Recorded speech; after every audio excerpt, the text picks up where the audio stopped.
Eu não faço defesa do Putin. O Brasil foi o primeiro país a criticar a Rússia pela invasão do país. O que eu não faço é ter lado.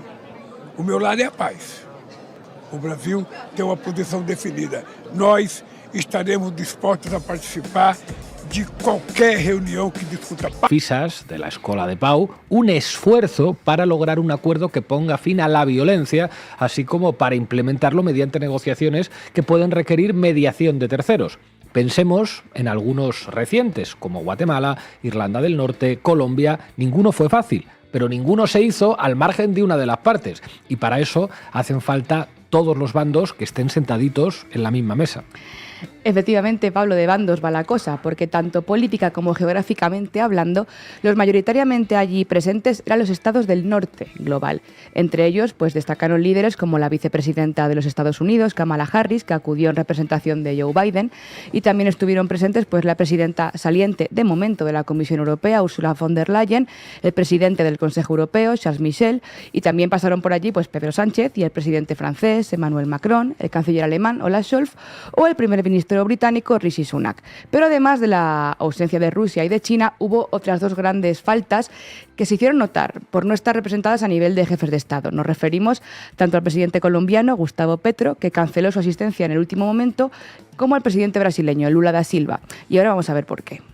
Muestra de la irrelevancia internacional de este evento fuera de Occidente es que los BRICS, India, Sudáfrica y Brasil, que como dijimos acudió en calidad de observador, tampoco han firmado, poniendo de relieve las dificultades de Zelensky para vender el evento como un apoyo sin fisuras de la comunidad internacional y confirmando lo que venimos tiempo diciendo, que Occidente ya no marca el relato ni el devenir de la gran mayoría de los pueblos del mundo. Bueno, y que no se puede hacer política internacional sin contar con la mitad del mundo y ni hablemos en términos de población.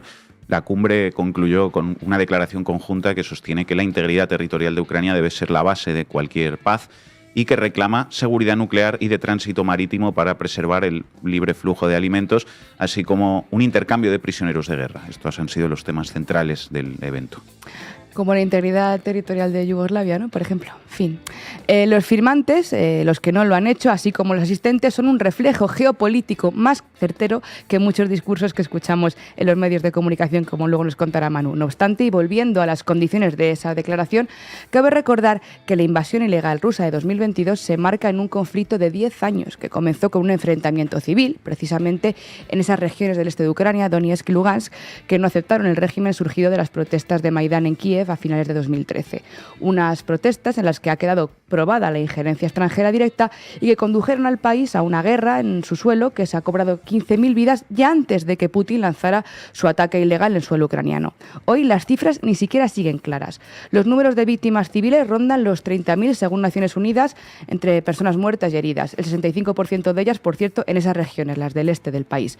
Ningún bando quiere dar con claridad la cantidad de bajas militares ni tampoco la gravedad de las infraestructuras estratégicas que han sido destruidas. Hay además 6,5 millones de personas que huyeron en busca de refugio o que se vieron obligadas al desplazamiento interno, y hoy Ucrania es un país militarizado y muy empobrecido, dependiente de la ayuda exterior y que vive en continua ley marcial. Eso sí, con BlackRock y JP Morgan Chase a los mandos financieros de la futura reconstrucción del país. En la primavera de 2022 hubo otro intento de conversaciones de paz en Estambul, pero en esa ocasión Boris Johnson obligó al equipo negociador ucraniano a levantarse de la mesa, como revelaron los propios negociadores ucranianos posteriormente y como se filtró la revista Foreign Affairs y contamos aquí en la base. Y también ha habido otras propuestas de paz, como por ejemplo la llamada tercera vía que propuso Lula en abril de 2023. Pero citando a Naya Sanzo, experta en la región, la paz justa de los aliados de Zelensky parece no ser sino la continuación de la guerra con el apoyo de sus proveedores y protegida por cumbres como esta celebrada en Suiza, una burla camuflada de diplomacia sin tener en cuenta la muerte y destrucción que implica. Y si no obtendremos progresos este año, entonces lo intentaremos de nuevo el año próximo, dijo Zelensky, el mandatario ucraniano. Así que nada, que corra la sangre. Echemos cuentas otra vez. 160 estados invitados, solamente asisten 92. 80 firmantes finales de un comunicado que el mandatario ucraniano califica como un gran éxito.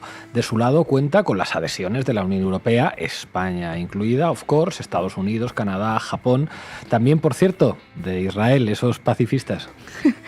Sí, entre los firmantes también están, por cierto, Turquía, y de entre los estados latinoamericanos han firmado Argentina, Chile, Ecuador, Uruguay, Perú, Costa Rica, República Dominicana y Guatemala.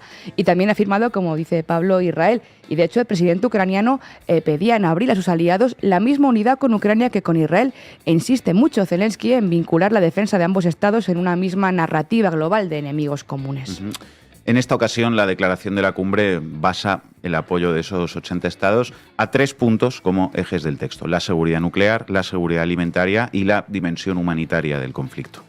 Putin había movido ficha poco antes, el pasado viernes, antes de que diera comienzo la cumbre, proponiendo 4 puntos principales: la neutralidad de Ucrania, desmilitarización según los parámetros del preacuerdo de Estambul de 2022, derechos de la población rusa de Ucrania y confirmación de las nuevas fronteras. Pero al plantear sus exigencias, el presidente ruso también admitía implícitamente que sus objetivos para esta guerra, que no es una operación especial, son mucho más ambiciosos que los que inicialmente usó para justificarla. Para los líderes occidentales, las condiciones de Rusia serían una capitulación indignante, como la denominaba Ursula von der Leyen.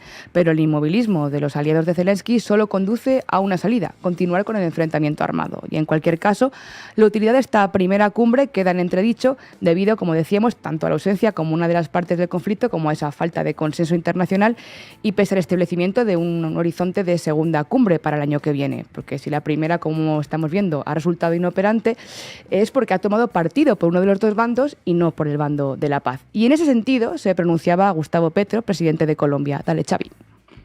Aquí las naciones, el poder se dedica a la guerra. Lo que hemos encontrado en relación a la conferencia de paz, entre comillas, en Suiza, es que es básicamente un alinderamiento al lado de la guerra.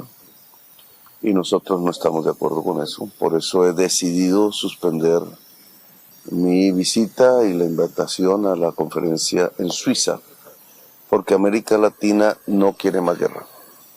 Lo que quiere es la construcción de la paz lo más pronto posible, tanto la suspensión del genocidio sobre el pueblo palestino, como encontrar los senderos difíciles de resolver la guerra entre Ucrania y Rusia.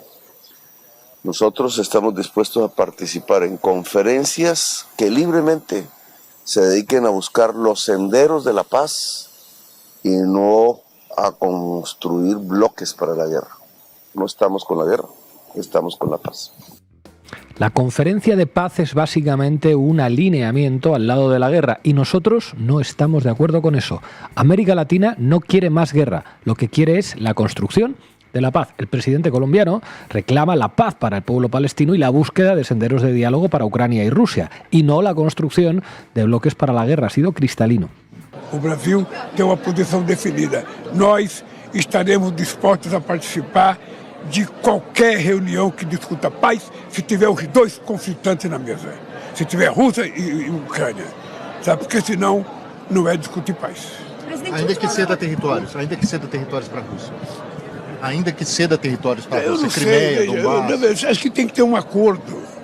Agora, se o Zelensky diz que não tem conversa com o Putin, e o Putin diz que não tem conversa com o Zelensky, ou seja, porque eles estão gostando da guerra. Porque senão já tinham sentado para conversar e tentar encontrar uma solução pacífica.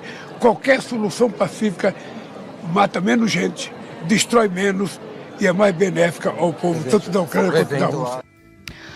Ahí le teníamos. El presidente de Brasil afirmaba que su lado es la paz y que no participará de cualquier reunión que discuta la paz sin la presencia de ambas partes sobre la mesa. También cristalino. México se desmarcaba también y lo hacía subrayando 4 puntos: que la Federación Rusa debe ser incluida en esta discusión, que el proceso de paz debe ponerse bajo el paraguas de Naciones Unidas, que deben existir medidas graduales que generen confianza y que la Corte Penal Internacional está investigando los ataques rusos a las infraestructuras energéticas ucranianas. Por otro lado, Gabriel Boric, presidente de Chile, quien participó de la declaración de cierre de esta cumbre por la paz, cambiaba un poco el tercio. Él hacía hincapié en que esta cumbre no tiene que ver con la OTAN, no tiene que ver con ideas políticas de izquierda o de derecha, ni del norte o del sur. Se trata de que el respeto al derecho internacional y a los derechos humanos sean un principio fundamental para nuestra convivencia, y esto es aplicable en Ucrania, en Gaza y en cualquier otro lugar del mundo. Un poco desubicado está el presidente chileno, porque la cuestión sí que parece tener que ver con la OTAN. Y es que en la víspera de este evento, la propia OTAN se comprometió a gestionar y a coordinar todos los envíos internacionales de armas a Ucrania, así como el adiestramiento de sus militares en territorio europeo. Así que sí, presidente Boric, claro que tiene que ver con la OTAN, claro que sí. Bueno, por último, cabría mencionar la presencia de Javier Milei, que ha subrayado su gran sintonía con el mandatario ucraniano y que ha afirmado lo siguiente: sepan que Argentina estará siempre con la defensa de las ideas que hicieron grande a Occidente. Después hablaremos más de Milei.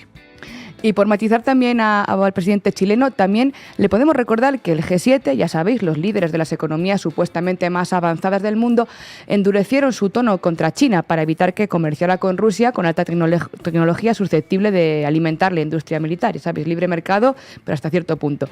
Pero en paralelo, el G7 concedía a Ucrania, también la semana pasada, un préstamo de 46.000 millones de euros a partir de los intereses generados por los activos del Banco Central ruso congelados en la Unión Europea. Y bueno, si os estáis preguntando también por qué en España no ha habido tampoco ninguna gran reacción de nuestro presidente, es porque la respuesta ya la anunciamos hace unas pocas semanas. La postura de España tiene este titular: 1.000 millones. Los 1.000 millones que España aportará en concepto de apoyo militar directo a Ucrania en 2024 y que son parte de ese memorándum, de ese acuerdo firmado en Madrid el pasado mes entre Sánchez y Zelensky.